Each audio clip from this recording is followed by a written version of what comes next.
સંવત 2027 ચૈત્ર સુદ 13 ગુરુવાર તારીખ 8 માર્ચ 1971 સ્થળ શ્રી રાતા મહાવીરજી તીર્થ જન્મ કલ્યાણક દિન.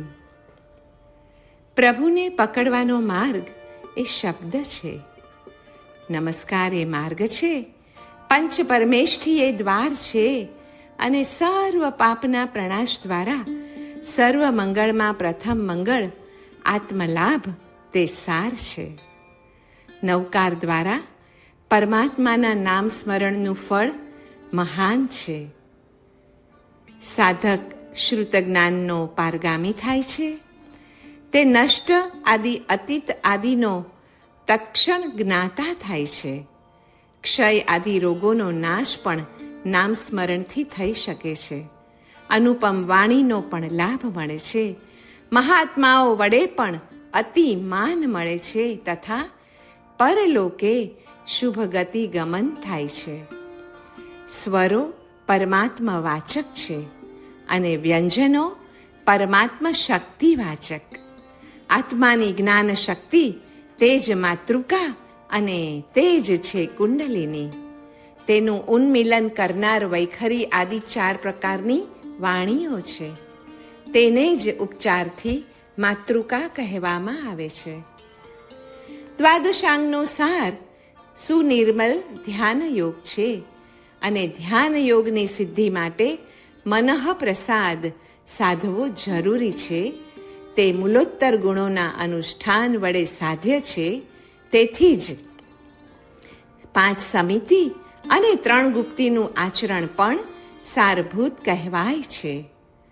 સમિતિ ગુપ્તિ અને મહાવ્રતો વડે મનઃ પ્રસાદ યાને મનની પ્રસન્નતા અને નવકારના પદો વડે ચિત્તની એકાગ્રતા સધાતી હોવાથી એ બંને પણ 14 પૂર્વના સાર છે.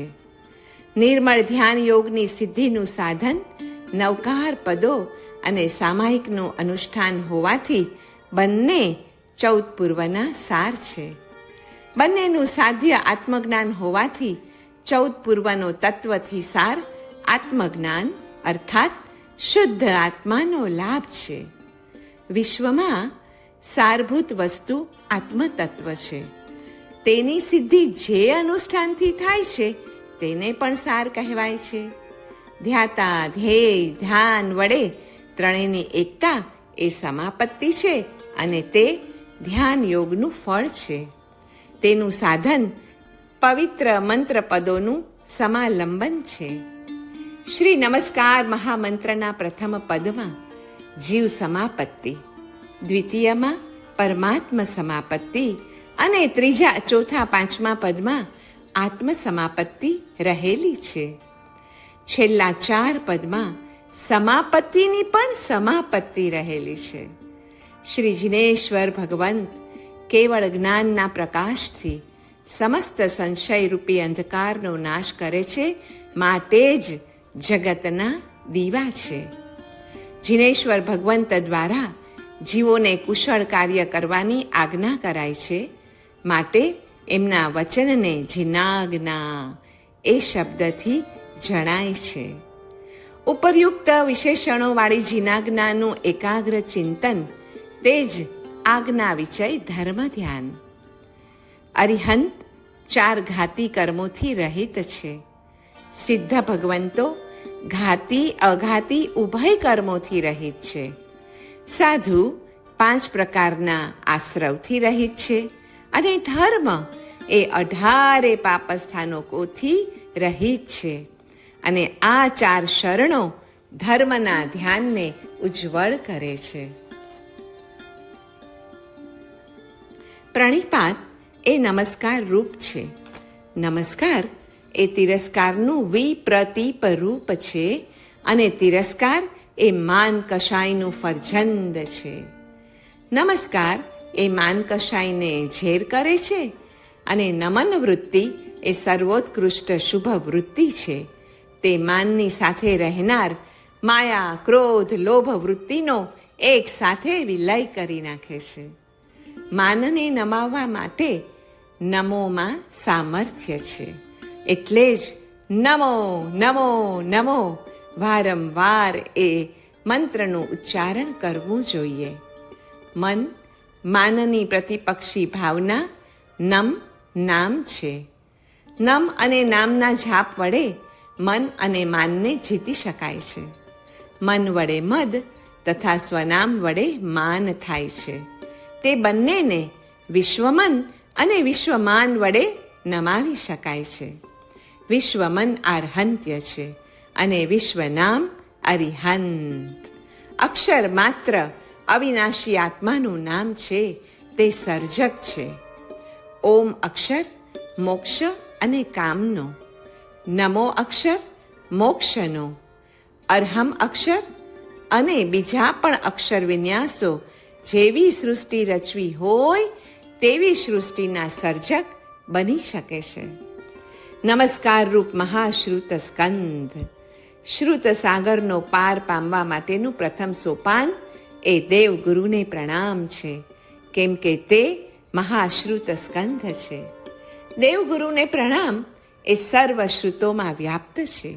શ્રુત જ્ઞાનથી જીવાદી તત્વોનો બોધ, દયાની લાગણી, આત્મૌપમ્ય ભાવ તથા સમભાવ આદિ દ્વારા જ્ઞાનાદિ ગુણોની ઉત્પત્તિ થાય છે. તે જ કાર્ય પરમેષ્ઠી નમસ્કાર રૂપ મહાશ્રુત સ્કંધથી થાય છે. શ્રી નમસ્કાર મહામંત્ર એ તો સ્વર્ગની સીડી છે. નમસ્કાર મંત્રનો મંત્ર જાપ આપણને કલ્પના ઝાડથી મુક્ત કરી સમત્વમાં પ્રતિષ્ઠિત કરીને અંતે મનોગુપ્તિની જેમ આત્મનિષ્ઠ બનાવે છે. માટે જ તે 14 પૂર્વનો સાર છે. જેમ નમો પદ નમસ્કાર વાચક છે, તેમ મનોપદ અનમસ્કાર વાચક છે. નમસ્કાર એ ધર્મ અને મોક્ષનું બીજ છે, જ્યારે અનમસ્કાર એ અધર્મ અને સંસારનું બીજ છે. નમો અરિહંતાણમ. આ પદ વડે અંતરાત્મ ભાવમાં રહીને પરમાત્મ ભાવનું જે ભાવન થાય છે તેનું જ નામ આત્મસમર્પણ કહેવાય છે. કેમ કે તેમાં બહિરાત્મ ભાવનો ત્યાગ અને અંતરાત્મ ભાવનું પરમાત્મ ભાવમાં વિલીનીકરણ થાય છે. ભાગ ત્યાગ લક્ષણાથી અભેદનું ભાવન થાય છે. નમોમાં રહેલ અલ્પજ્ઞત્વ અને અરિહંતાણમમાં રહેલ સર્વજ્ઞત્વનો ત્યાગ થાય છે અને બંનેમાં રહેલ ચૈતન્યના ભાગનો સ્વીકાર થાય છે. નમો અરિહંતાણમ. આ મંત્રમાં દાસોહમ, સોહમ અને ઓમ એ ત્રણેય મંત્રો રહેલા છે. આ મંત્ર વડે દેહ દ્રષ્ટિથી દાસપણું, જીવ દ્રષ્ટિથી તદંશપણું અને આત્મદ્રષ્ટિથી તદ્રૂપપણું પ્રગટે છે. બ્રહ્મ સમતાથી ભરેલું છે. નમ વડે મન જ્યારે બ્રહ્મ સાથે જોડાય છે ને ત્યારે મન સમ સ્વરૂપ બને છે. નવકારમાં દેવ, ગુરુ અને ધર્મ છે. દેવ એ સાર છે દેનાર માટે, ગુરુ એ દ્વાર છે દેખાડનાર છે માટે, અને ધર્મ એ માર્ગ છે ચખાડનાર છે માટે. આમ સ્મૃતિમાં કહેવાયું છે. નવકારમાં યોગ પણ છે, કેમ કે પહેલા 5 પદથી ધારણા, મનની ધારણા, પછીના 2 પદથી ધ્યાન જે બુદ્ધિનો યોગ છે, અને છેલ્લા 2 પદથી સમાધિ, અહંકાર એટલે મન, બુદ્ધિ અને અહંકાર, પછી આત્મા. નવકારમાં સમાપત્તિ પણ છે. પહેલા 5 પદમાં વિષય સમાપત્તિ, પછીના 2 પદમાં ઉભય સમાપત્તિ અને છેલ્લા 2 પદમાં આત્મ સમાપત્તિ છે. નવકારમાં સિદ્ધ પદ પણ છે. સમાપત્તિ એટલે કે ઓબ્જેક્ટ વડે ધ્યાન થાય છે. આપત્તિ એટલે કે સબ્જેક્ટ ઓબ્જેક્ટ, તો આપત્તિ વડે જીને નામ સધાય છે. સંપત્તિ એટલે સબ્જેક્ટ, તેના વડે સિદ્ધ પદ મેળવાય છે. વર્ણ માતૃકાથી કર્મ નિર્જરા શક્ય છે.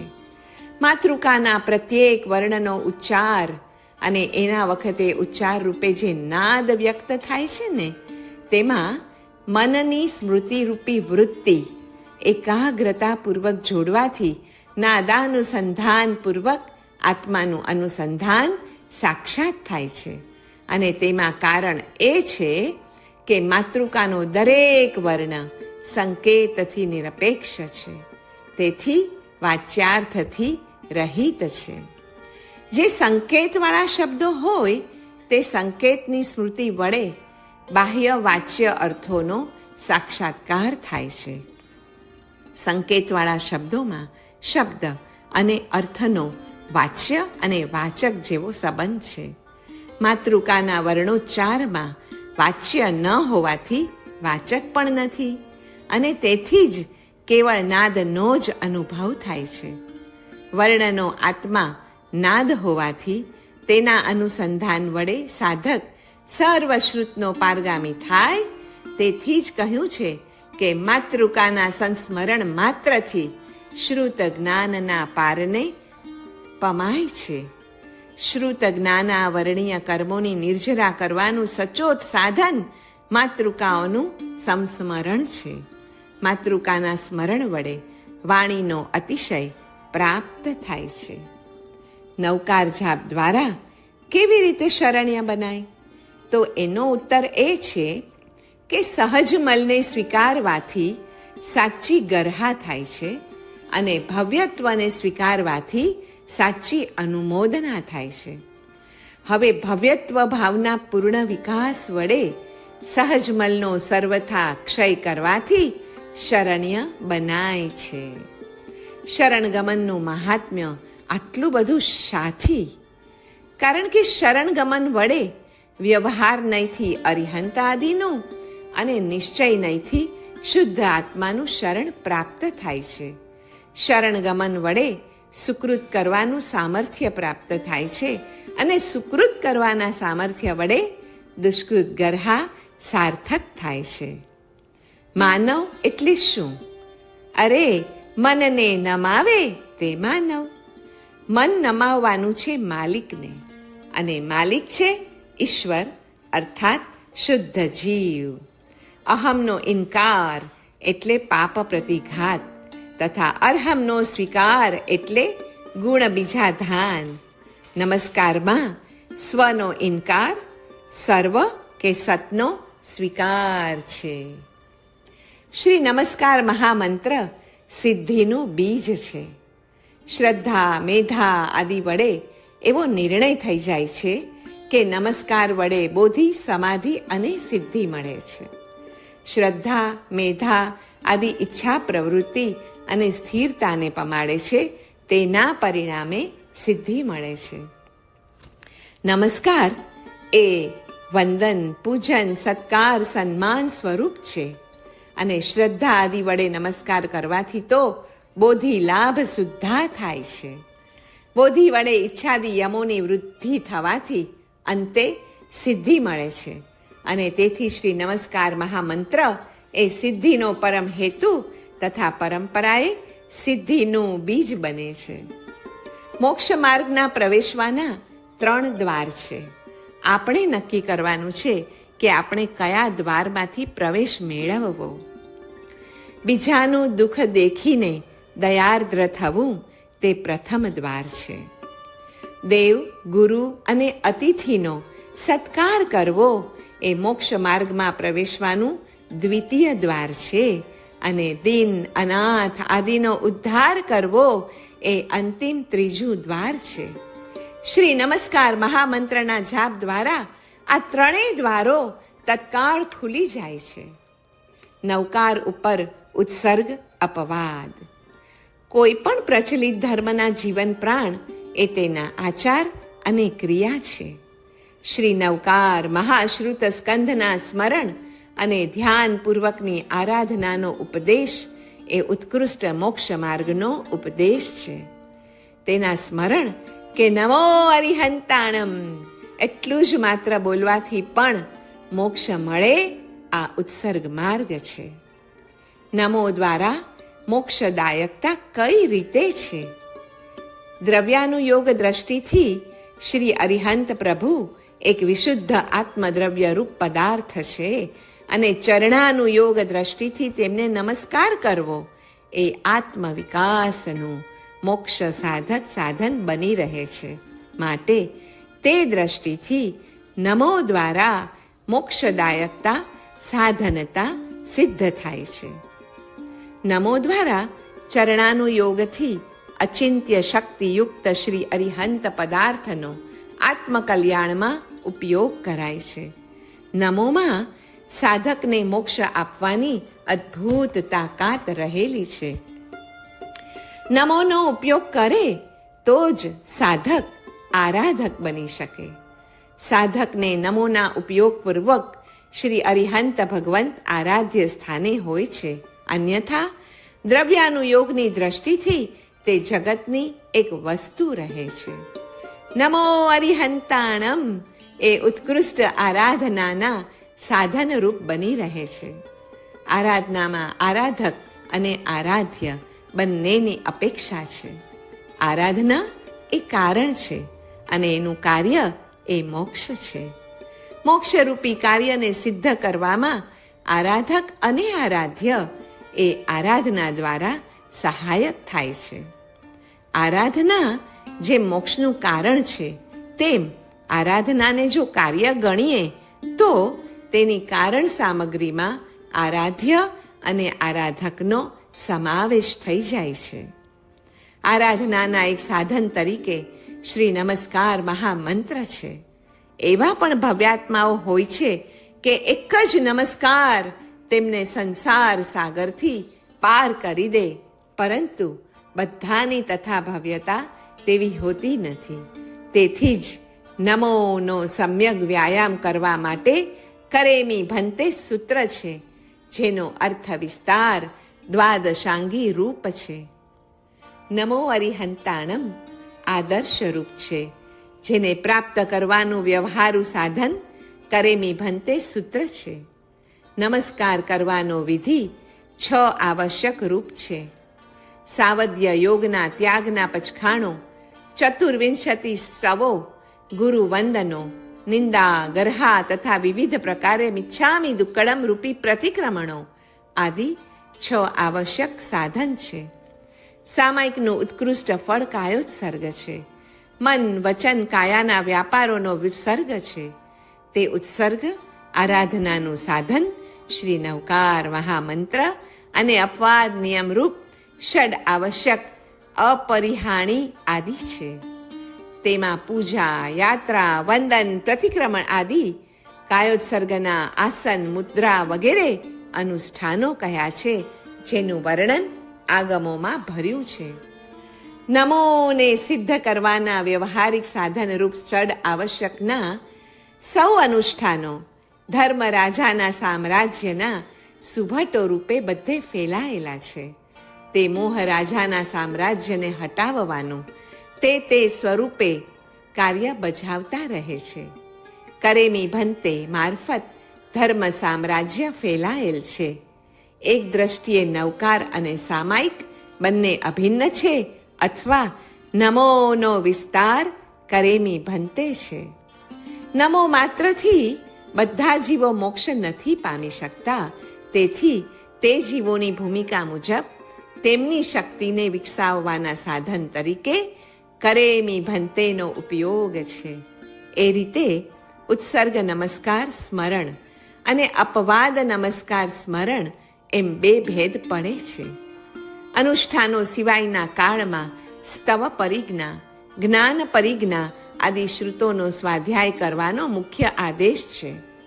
તે અપેક્ષાએ નવકારનું સ્મરણ, જાપ, ધ્યાન વગેરે ઉત્કર્ષ કોટીમાં સમાય પણ અપવાદ કોટીમાં જાય. એ રીતે ઉત્સર્ગ અપવાદનો વિવેક કરવામાં ન આવે તો અન્યથા યોજનરૂપ આશાતનાનો દોષ લાગે. શ્રી નવકાર મંત્રનો મહિમા ઓછો નથી, પરંતુ તેનું ફળ પ્રાપ્ત કરવા તેની યથાસ્થાન યોજના થવી જ જોઈએ.